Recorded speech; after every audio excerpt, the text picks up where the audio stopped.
우리나라 중요 문화재의 60%를 불교 문화재가 차지할 만큼 불교 문화재는 전통성이 강한 반면 근대성은 미약하다는 지적이 있어 왔는데요. 이제 그것도 옛말이 될 것 같습니다. 문화재청이 14일 통도사 자장암 마의 삼존불 등 21건의 불교 문화재를 근대 문화재로 등록 확정했습니다. 자세한 내용 이리나 기자가 보도합니다. 동화사 괴불도와 백용성 스님의 조선글 화엄경 등 지난 8월 문화재청이 등록 예고한 21건의 근대불교 문화재가 문화재위원회의 심의를 거쳐 등록이 확정됐습니다.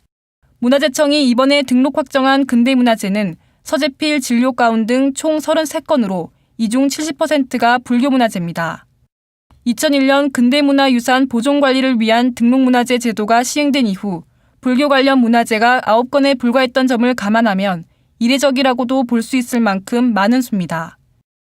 등록된 불교 문화재는 조각 5건, 회화 7건, 전적 9건으로 개화기를 거쳐 일제 강점기에 조성된 다양한 분야의 불교 문화재입니다. 불상도 마찬가지고 모든 분야에서 그 시대성이 들어가야 이제 종교성만 가지고는 근대문화재로 지정될 수 없습니다. 근대 불교 문화재는 고려시대나 조선시대 등 전통기법이 아닌 근현대성을 지닌 작품이어야 가치를 지닙니다. 공주 신원사 석고미륵열의 입상, 신둔사 영산보탑과 탑비 등 등록된 5건의 조각문화재 중 김제 금산사 미륵열의 입상은 불사 당시 공모전을 통해 선정된 불상으로 한국 근대조각의 대표 작가 김복진 선생의 작품입니다. 회화는 7건 모두 괴불도로 1914년 제작된 통영용화사 괴불도는 전통을 계승하면서도 근대적 기법을 담고 있고 진주 의곡사 괴불도 역시 근대기 동양화가의 독특함과 분위기를 잘 보여줍니다. 전적 분야에서 백용성 스님이 우리말로 번역한 불교경전 4권은 당시 불교 대중화에 기여한 스님의 노력과 한글 자료로서 중요한 가치를 인정받았습니다. 기산 스님이 제작한 송광사 사고는 일제 강점기 당시 송광사 가람 배치와 설계, 살림살이 등을 각 분야별로 나눠 자세히 기록했습니다.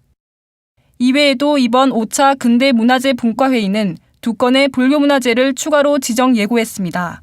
하남 스님 가사와 백용성 스님의 신역대장경 금강경 강의가 올해 안으로 심의를 거쳐 등록될 예정입니다.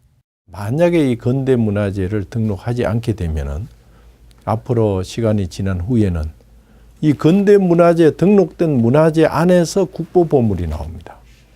그렇기 때문에 이것을 등록하지 않았을 경우에 19세기, 20세기의 우리 불교 문화는 단절되고 말 겁니다.